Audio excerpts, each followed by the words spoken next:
Good evening. You're watching ThinkTech Global, and this is a production of ThinkTech. We are broadcasting from the Pioneer Plaza here in downtown Honolulu, and this evening's program is going to be all about the drive for democracy in Hong Kong.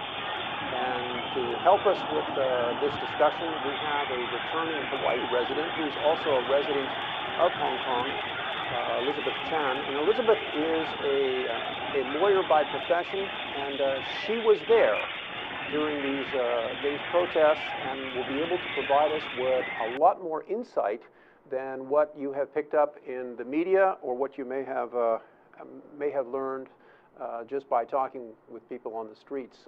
And so, Elizabeth, thank you so much for coming down and spending time with us here, and I'm looking forward to this discussion. So am I. Okay. This, I think, ladies and gentlemen, you're going to learn some things about this protest in Hong Kong that maybe you haven't heard about, you haven't seen, and that's one of the things that we try to do here on the ThinkTech Global program. Elizabeth, let's start basically with kind of the view from 50,000 feet here, the big picture. Most people in the audience here know that there is a democracy protest by students in Hong Kong. And where is that today? You've just come back from Hong Kong. What's it like? Most of the protests, well, the student protests rather, are happening in Hong Kong Island from about Central, which is the main business district, to Causeway Bay, which is the main shopping district. There's also a second protest movement going on in Mongkok, which is mainly blue collar and a mix of students. So two different classes, effectively, of protesters in two different sections of the city separated by the Hong Kong Bay. Correct, with the Victoria Harbour in between, and I find that the composition is very different between the two areas. So again, it's mainly students in what we're looking at. We're going to show you some pictures about this whole situation and get Elizabeth to explain and more about what we're seeing. But you know, Elizabeth, before we do that, I think it's really helpful in terms of talking about the big picture. Mm-hmm. To you know, the audience knows that there are students. They're protesting about democracy, and then you've got the central government in Beijing that is opposing what the students are doing. And one of the things I think that seems to me would be helpful for the audience to understand this is what's in the background, what's historically in the mind of the senior leadership in Beijing. For the senior leadership in Beijing, I think what they're considering is the 1997 Basic Law, which was passed when Chris Patten and Prince Charles got on their yacht and left Hong Kong. Okay, that's the lowering of the Union Jack in the rain, and when Chris Patten lowered his head in defeat, right. that scene. Mm-hmm. Okay, so Beijing is looking at the Basic Law, and we'll get into that in a moment. In other words, Beijing is looking at the deal they negotiated. Right. And big picture, we'll get into the details later. Are the students looking at the same deal, or are they looking at a different deal? The students, I think, are kind of looking at that, but they're clinging to the idea that there should be universal suffrage, by which they mean that the candidate for chief executive of Hong Kong should be picked by the people rather than, as the central government is saying, picked by a 1,200-person nominating committee and then voted for by the people. Okay.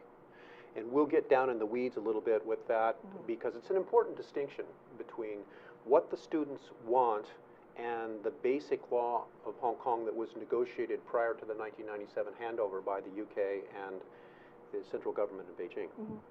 Mm-hmm. Let me pose a question to you. If we could go into the mind of the senior leadership in Beijing, would it be fair to say that one of the things that they have in the background, the scary thing about student protests or protests of any kind, that elephant that's in the room is the historical blow-up in 1989 at Tiananmen Square? Absolutely. I think here you're seeing the same composition of protesters, it's very much a student-driven movement. And like Tiananmen, there are students sitting on the street, and personally, I think it's got to be a little scary for the central government.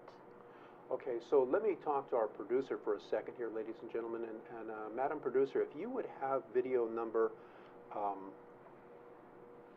5 ready to go, and just while you're queuing that up, let me tell the audience that the reason that we are going to show you this video is so that you can understand in more depth the point that Elizabeth has just made. This is the specter that's in the back of the minds of the senior leadership in Beijing. And so let's roll that video if we could, number 5. This place can be a powder keg. On a June night in 1989, Tiananmen Square was a war zone.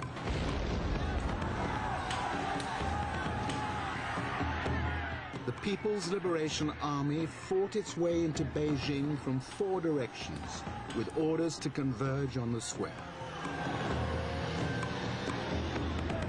Unarmed citizens and students faced armored personnel carriers, tanks, and soldiers armed with semi-automatic weapons. By 5:30 a.m. on June the 4th, 1989, the Army's mission had been accomplished. The government won on that one, and it was bloody. The video does not show the actual gunning down or running down and the killing, but it was an ugly stain in the history of China, and so much so that the central government has tried, I think, to wipe out or purge that history within the People's Republic of China. There have been a lot of comparisons in the media, actually, to Tiananmen, and I think it's something that, well, I assume it's something that the central government would like to avoid. So this is their, the elephant in the china shop that they're worried about. Definitely. They don't want to have these student protests go to that level. I don't think anybody wants to. And one of the reasons, I guess, Elizabeth, that maybe it would be different is because it's in Hong Kong. You've got Western media and local media and a lot more of both, and very difficult to squeegee the whole thing away if something goes bad. I find that this has been a very social media driven protest, so to speak. When you walk down the streets in Hong Kong, everybody's on their phones. And I don't think we have a photo of this, but during the protest, nearly everybody is holding a cell phone or at the cell phone charging station, for example, charging their phones. So they're in a position to immediately kick into social media with photographs, with video, with comment, which was not possible in 1989. Right, and Twitter is definitely accessible in Hong Kong, as is Facebook. Okay, all right. So it is a real different ballgame. Yeah. Let's talk about another context in addition to Tiananmen Square. What is going on in Beijing now that kind of keeps the central government on edge a little bit? The party congress actually is coming up in Beijing, and I think that with the corruption drive in Beijing right now, they're not likely to interfere very much with the protests. Okay, well, talking about the protests now, one of the things that I think that what let's do now is let's go through a series of photos, a slideshow, if you will. And Madam Producer, this banner, what does this say, and what's the challenge? I think it's up sideways, but that's okay. What does it say? It's essentially a protest for, well, a banner rather, urging people to, I guess, be brave and stand for democracy and to defend their rights. Okay. How about this next one? The Lenin Wall. Why? The Lenin is different than the Lenin I know. Why is it spelled that way? It's a reference to John Lennon, actually, and it's a wall of post-its for, I guess, passers-by to leave the messages of encouragement to the protesters. Okay, and so they do this by sticking post-it messages. So they're the post-its, yeah. right? There's a lot of them. Okay, and so look at this next one here. Georgetown. What is? My alma mater, actually. So what's the significance of that? Why do we see that Georgetown posted? It's Western students actually leaving messages, and if you look at this, the students on the street could easily be students from, say, UH or HPU. Just a little more clean cut, I think. All right. Well, how about this next one? Fight on, Hong Kong. That's For anybody unfamiliar with this, the Fight on Hong Kong is actually a reference to the USC slogan, Fight on, Trojans, rather. I would assume it's left by a USC alum. Not entirely certain, but also something from the Western universities. Okay. What's this? What are we looking at here? Is this an Admiralty? This is actually, this is an Admiralty close to the government offices. If you notice the umbrella, these are the umbrellas that people are using to defend themselves from tear gas that the police are sort of using against the protesters. Sort of. We'll get to that in a moment. Yes. But why, is that why it's called an umbrella revolution? Yes, because 7-Eleven umbrellas are the best way to defend yourself against the police. My goodness. Okay. What about this? What's this? This is the student study area. Wait. Study area. Student study area. So you mean the protesters are actually out there just doing their homework or painting pictures or what is this? I assume so. There's I don't have a photo of this in the slideshow, but there's a photo that says student priority for the study area. They have their own lighting sources, and they are trying to keep up with their schoolwork. Wow. Okay. What do we got here? This is the tent area and more protesters by one of the bridges in Admiralty and Central. Okay, and these would be students, not the blue-collar workers section? Yeah, this is on the Hong Kong Island side with more students. Okay. What have we got here? These look like a communication setup. I think these were actually part of the media setup in that area. I don't have a photo of this, but on the other side there are TV stations for instant relays, and there's a live feed of the protests on some of the social networks. Look at, this is a street view. Is this the protest? Is this? This is the protests about 2 or 3 weeks ago. They're very well set up. They have tents and... Oh, there's no trash. Yeah. They have a garbage cleanup corner and signs reminding people to clean up after themselves. And recycling bins, I assume? I think so. Okay. Let's skip this one to the same picture. This is kind of what, they're all just sitting around. I think this is from about September 28th or so, and protesters, this looks like it's the same area in Central with more people. But yes, they're sitting around outside the government offices. These look like these could be Hawaii kids, age 16, 17, 18. Is that? Yeah, for the most part, they're maybe freshmen in college or high school seniors. Okay, and we've got this last one with the cameras. The significance of this? This is the media at a press conference between, the meeting between the government and students, the high school students. All right, well, when we come back after the break, Elizabeth, that meeting between the government and the high school students, let's show that to the audience, and I want to kind of get your reaction. We'll do that by way of a video. Okay. Because the media in Hong Kong plays what kind of role in this? How would you characterize it? I think it's kind of mixed. Because there are some decidedly pro-democratic media sources in Hong Kong, you get a mix of pro-Beijing versus pro-democracy, and I think that between the two you get a fairly clear photo of what's going on. A lot of media around? Definitely a lot of media. All right, well, when we come back after the break, what we'll do is we'll take a look inside the negotiating room between the students and the leadership in Hong Kong, which I think you'll find most interesting. So stay with us. We'll see you on the other side of the break. Hi, I'm Jay Fidel, CEO of ThinkTech. On Thursday, December 11th, we're having our annual reunion party. We call it ThinkTech United. It's at the Lania Kea YWCA. It's for our speakers and hosts and moderators and friends. Please come down. Everybody is invited to be united.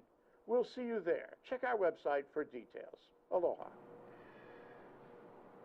We're back, and we're talking about democracy's swan song, maybe, here in Hong Kong. And our special guest here in the studio is Ms. Elizabeth Chan, who is a lawyer. She is a resident of Hawaii, an American, but she's also a resident of Hong Kong. And Elizabeth has just recently returned from Hong Kong. And we've got some rather remarkable insights going here on this whole democracy movement, so to speak, in Hong Kong. Yes.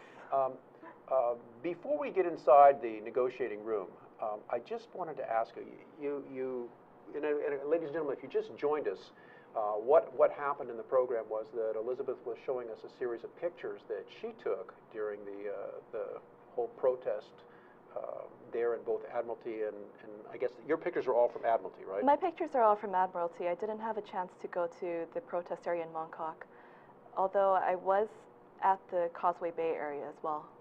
Okay, so both ends of the protest. You know, my mother said that you can tell a lot about a restaurant or a gas station or a hotel by the bathrooms. And maybe with this protest, you can tell a lot about the protest by the bathrooms. And so would you help our audience, because I think would give some unusual insight as to the bathrooms that the protesters are using. So I've heard that at the protest area in Admiralty, the bathrooms are remarkably well supplied, especially the ladies' bathroom. And one of the main complaints is that they have inadequate quantities of face wash and moisturizer. Moisturizer? Moisturizer in the protest bathrooms. So this is not exactly like the porta potties that we're used to at protests or marathon events or large public events here in the United States. No, these are very well equipped and well maintained bathrooms. Okay. Kind of like the trash outside. Okay. Okay. Let's do this. Let's go to the negotiating room with the students now. Madam Producer, that would be video number 4 if we could. So what's happening here? So we have here on one side the students. I believe they're from a coalition of Hong Kong students from the group Scholarism and the Hong Kong Federation of Students.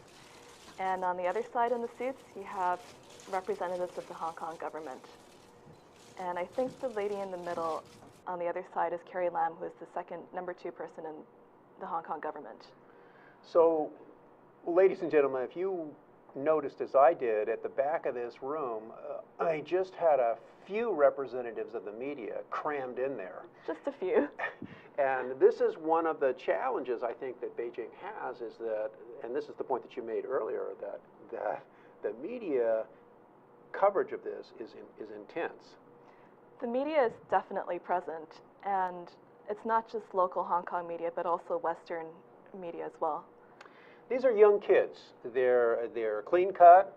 They're in there negotiating against people who are 10, 20, 30 years older than they are. They're pushing for a type of democracy that we'll get to in a moment. They have any coaches or mentors or anything? I've heard that they're being advised by members of the Hong Kong bar. There you have it. There you go. Now, one other aspect of this is the conduct of the police. And before we show video number 2 here,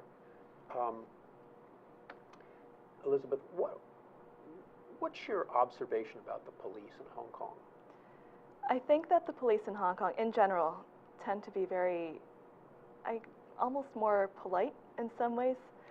The word is terribly civilized. Yes, terribly civilized indeed. So, why do you say that? I mean, what caused you to say that? If you look at the clips from the protests that we're about to show, I don't know, have you ever seen somebody warn before they throw tear gas? No. Well, the Hong Kong police generally tries to warn people before they throw tear gas, and they usually try to resort to, say, signs instead of actually charging with force. Well, let's do that. Let's take a look at this, because, ladies and gentlemen, I think you'll find this most interesting. So here we go. Video number 2. Right. Okay, so they're getting hit with tear gas. Here they come.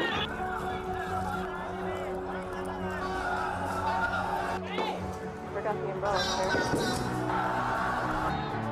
There's the umbrellas.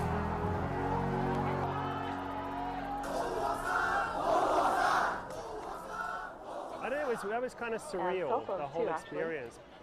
The police came out in force and created lines of police trying to divide the crowds up and trying to push them one direction or the other. And they would hold up banners warning that they were going to throw tear gas, and then they'd throw the gas. They're holding up these banners saying, "Heads up, we're going to shoot tear gas." I mean, unbelievable. I've never seen that. Okay, and so where is the People's Liberation Army? The People's Liberation Army garrison is actually on the side, actually just behind the Lenin Wall, give or take. So that's where all the Post-it notes were Yes. that we saw earlier. So, and they're being kept out of view, or they're out of it, they're not involved. They're not involved at all. It's So- a Hong Kong, apparently the central leadership has determined that it's a Hong Kong matter to be dealt with by Hong Kong police. So we've got this local police force, Mhm.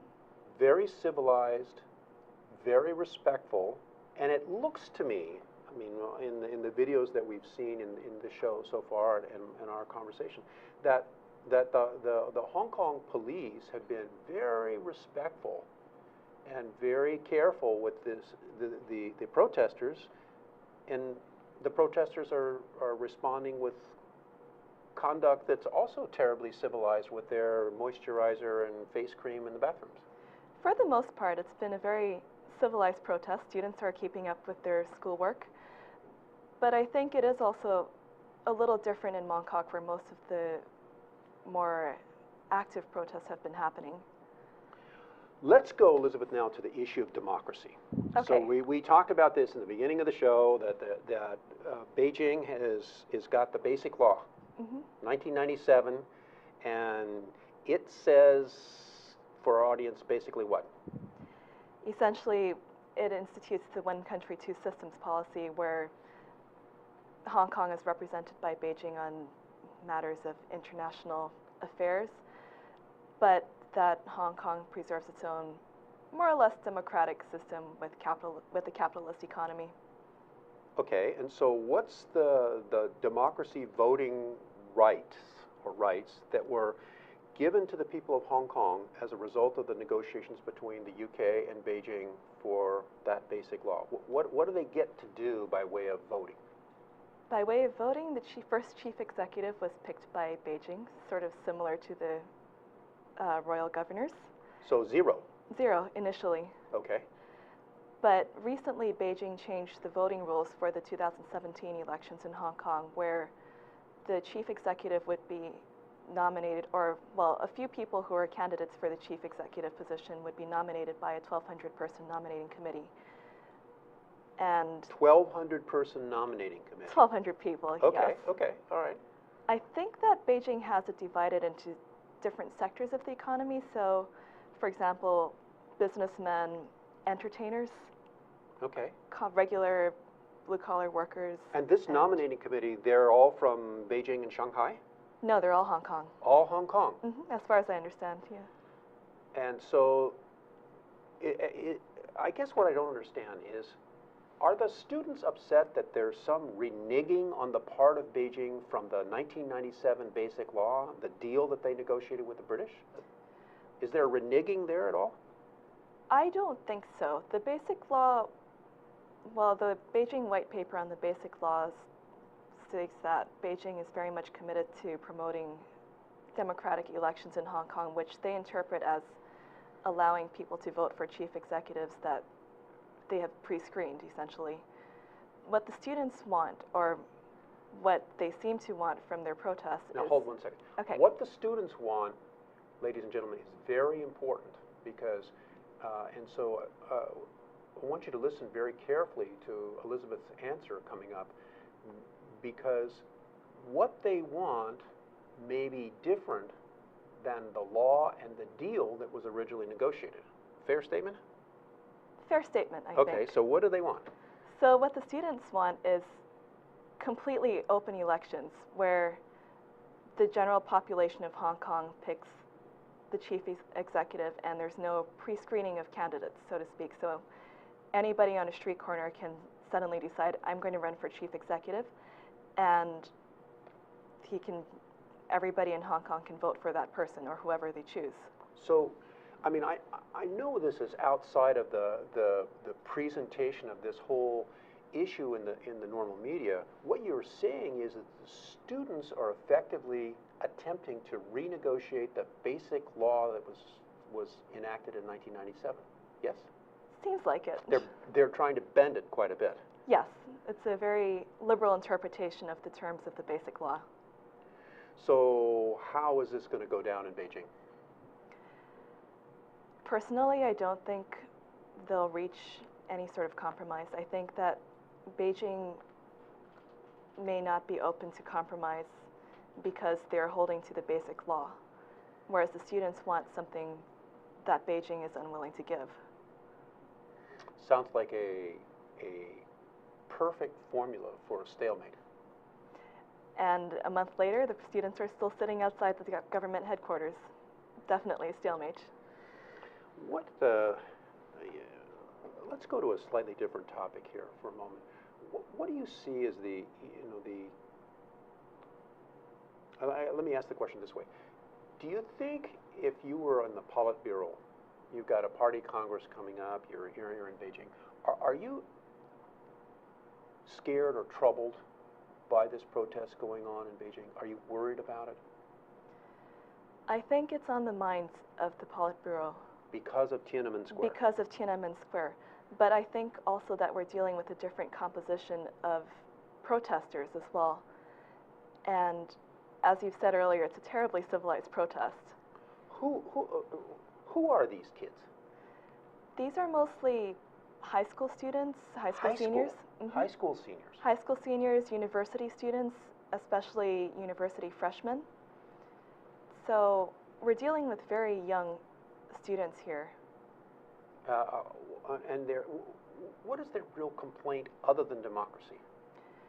They're also concerned with things like housing costs, the expensive housing in Hong Kong, the job market in Hong Kong, whether or not they'll be able to find a job after graduation. And are there jobs available in Hong Kong for them? Well, it depends on what kind of jobs you're looking for.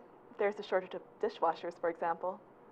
And these kids who have the bathrooms with the moisturizer and the skin cream, they don't want to get a job as a dishwasher, yes? It would seem so. Okay. Interesting.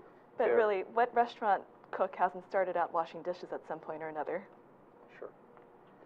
You know, as we look at the big picture in China, the senior leadership in Beijing, the Politburo, they face a whole series of problems around the country, from environmental pollution, from the Muslim, perhaps terrorist uprising of the Uyghurs in Western China,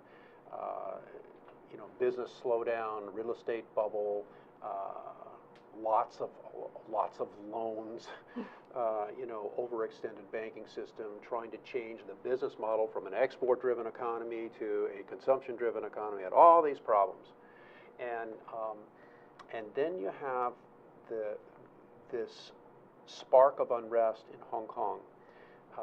Do you think they're concerned about a potential that the Hong Kong situation could spark something else elsewhere in China?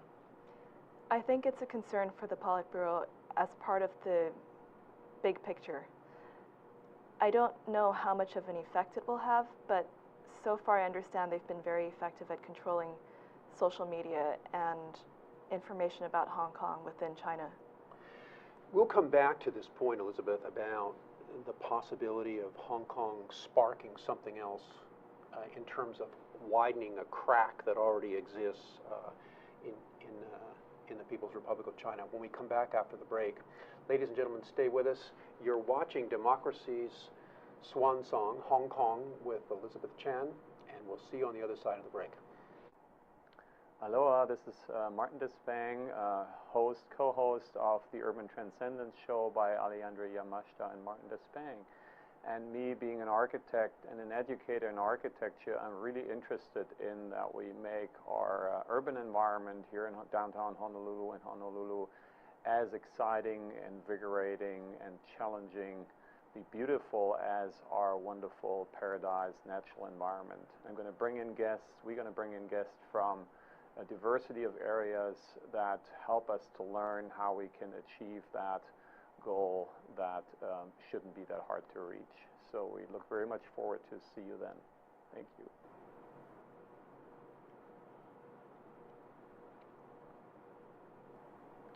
Aloha. We're back. And Elizabeth, what are we watching? This is a video of Tank Man. You might remember this from the Tiananmen broadcast if you're watching back in 1989. The lone protester facing down a row of PLA Very tanks. courageous PLA tanks. And you know, this Tank Man, this video kind of relates to, I think, to the point that you made right before the break, that the concern in the Politburo, the senior leadership, is the possibility that Beijing could spark some other problem or unrest, social unrest, or widen a crack that exists in some other list of problems that the leadership has to deal with. It's a very long list of problems. Okay, and the Tank Man video, you know, to me, that's analogous with the guy standing in front of the tank. Can we play that one more time, Madam Producer? The guy standing in front of the tank is somewhat analogous to Hong Kong. Could be. 强权的时候，他依旧背负着强权所施予他的教化与伤害。这些烙印并不会在振臂一呼中消失。每一个英勇举动都离不开孕育他的曲折的人生、复杂的社会、漫长的历史。Well, I don't think that it's that much of a concern because so far the student protests seem much more contained than Tiananmen. It's a completely different composition. Again, these are students who have very well-stocked bathrooms. And they're much more civilized, I think, than the whole protest process has been relatively more civilized than Tiananmen was. What's the impact of these protests like we see in the streets here in Hong Kong? What's the impact on business in Hong Kong? Terrible, actually. For most of the Hong Kong businesses, people are having problems getting to work, actually. If you look at these photos, all of the buildings to the sides of these protesters are office buildings. So with protesters in front, it makes getting in and out, or even to work rather, really difficult. Jeez. What about you know, this has been a tourist season. How has it impacted tourism in Hong Kong? Well, one of the main streets that the protest is located on blocks the Surgeon Hotel. You may be familiar with the Mandarin Oriental. Sure. Right. So Central. Central. Right on the water. Charter Road. So to get to the Mandarin Oriental now, you have to walk 2 blocks, or rather have a cab drop you off 2 blocks away from the hotel, walk over and have the porters come out and retrieve your suitcases. 2 blocks. 2 blocks. Well, that must be doing wonders for the hotel business. Yeah, I hear people are canceling some of their reservations. What let's do now is I want to show you a video, and you know, this is kind of our hats off and appreciation to a Hong Kong television station, RTHK, and their program, The Works, and again, hats off to their executive producer, Bonnie Chung. And I want you to listen to the voice of a Hong Kong artist, Mr. Simon Birch, and talking about this whole thing and whole situation in Hong Kong, and then kind of get your reaction to that. So, Madam Producer, if we could show the audience video number 3. People would back off, but people wouldn't fight back. Maybe they were expecting people to start fighting, but people wouldn't fight. They just raise up their hands as a gesture of non-violence. And so eventually the police just gave up because nothing bad happened. Since that night, Simon has been visiting Admiralty every day to support the protesters. And I've never been more proud of my people in Hong Kong. What's your reaction to this, Elizabeth? You know, Number one, I'm just tell it straight. It's okay. number one, that's a lot of cell phones. A lot of cell phones. Okay. It's a lot of cell phones and social media going on over there. I think here that it's definitely not Tiananmen, since we're talking about that earlier. It's much more orderly, and I think the composition of the people is completely different. That being said, I think my concern is, first of all, for the business community in Hong Kong. And I think that with the protests happening, a lot of the businesses are very much affected by the situation. Has this whole democracy protest, has it, I mean, would you say has it crippled the city? I would think so, actually. It should not take about an hour and a half to get from one point to another because people are stuck in traffic caused by the protests or have to go around. I think you've been to Hong Kong, right? So Sure. You know that in Hong Kong, the subway, buses, and minibuses all run on time. Right now with the protests, it's nearly impossible to get anywhere. The minibuses can't take certain roads, buses can't get through the main streets, and it's almost impossible to get around. It's a city that runs on a perfect transportation system. Wow. I guess if I was in the Politburo and I was sitting in Beijing, one of the things that would be crossing my mind, in addition to the possibility of the spark of unrest spreading into mainland China and not being able to control all of the Weibo, social media, you know, all the little videos that are being shot, this whole drive for democracy. One of the things that would concern me is that I know that Hong Kong is a significant engine for the whole Chinese economy, and that engine is being disrupted, and maybe this stalemate situation can't go on. You know, I mean, I don't know. What's your reaction to that? I think that Beijing will be most interested in restoring sort of the pro-capitalist economy in Hong Kong. As long as Hong Kong's business community is running smoothly, I think they're less concerned with the political implications. So what do you think they're going to do? Are they going to sweep the streets of these protesters? I think they'll probably just let this drag on, let the stalemate, let Hong Kong work it out as an internal problem. I don't think they'll repeat Tiananmen. With all the social media and media cameras focused on this event, I don't think they can afford to have tanks rolling in and shooting a street full of 10,000 people. And especially 14, 15, 16, 17-year-old high school kids. I don't think it would look good for the central government. You know, one of the things that perhaps, ladies and gentlemen, you missed in the opening video shot has to do with the conduct of the police in Hong Kong. And Madam Producer, if we could show the audience video number 1, that would be great. And so, Elizabeth, let's you and I look at this video again, and maybe you can comment on some of the things that struck you. So.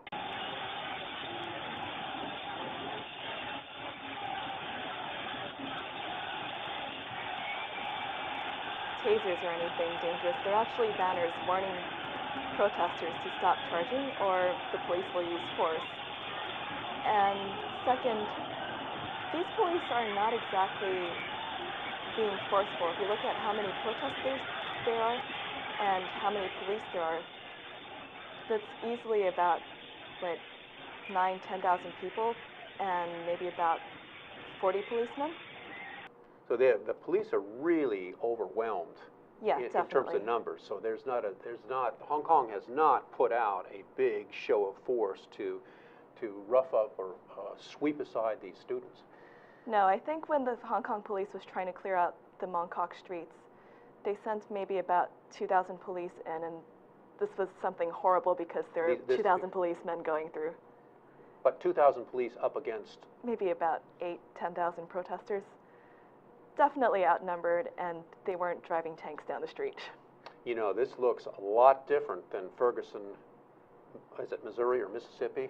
Whichever state. Whichever that was, you know, compared to that type of riot conduct. So that the footprint, or fingerprint, if you will, of the Hong Kong police has been, as we said earlier, terribly civilized. It's very, very, very, very British. No tasers. We'll just carry a sign in and warn you Yep. in case we charge. Well, you know, the first time I saw that video and I saw those round tubes on the back, look like quivers on the back of the policeman, I thought for sure that was some kind of really, you know, Hong Kong very high tech, that they would whip out those electronic tasers or whatever it was. But the sign warnings, hey, you know, back off, we're going to tear gas you. I love how they're color coordinated as well. They have the red signs for force and the black signs for tear gas. Very fashion conscious. Terribly civilized. Yes. So one last point that we have time for, and that is this. You've said that you don't see the government doing a sweep.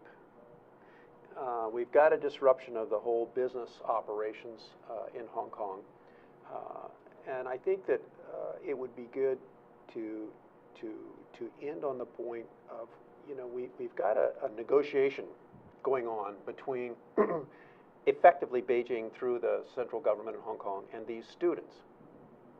And if you would explain to the audience one more time so it's very clear to them what the difference is in the two positions. Central government is essentially sticking to the basic law where for the next Hong Kong elections, a nominating committee will pick the chief executive candidates, and then the population of Hong Kong can vote. Whereas the students want to be able to pick the chief executive rather than going through the nominating committee.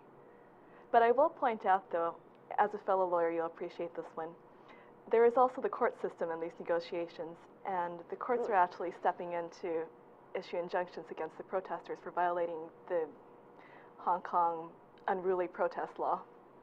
Unruly protest law. Essentially. Riot Act and... Boy, that's a pretty, you know, the fact that there's no trash and hands are up and students are doing their homework, that's kind of a stretch of the unruly protest law. I think it's technically civil disobedience and trespassing on private property. The students, to be clear, the students are looking for Western-style universal suffrage. Western-style universal suffrage where they pick, where the candidates are selected by the population rather than, say, a small committee of people. Okay. And by small, 1,200 people is small. Okay, and so, you know, that 1,200 committee is not that far away. It's not exactly the same, but for our own nominating conventions in our Republican or Democratic parties. I think that's a fair statement. It's about the equivalent of the, say, the Democratic National Convention picking a candidate for president, for example. Last word to you. Beijing going to give in on to the students? Doubtful. You heard it here. You've been watching ThinkTech Global. I'm your host, David Day. We'll see you again next week. Thank you and have a safe drive home.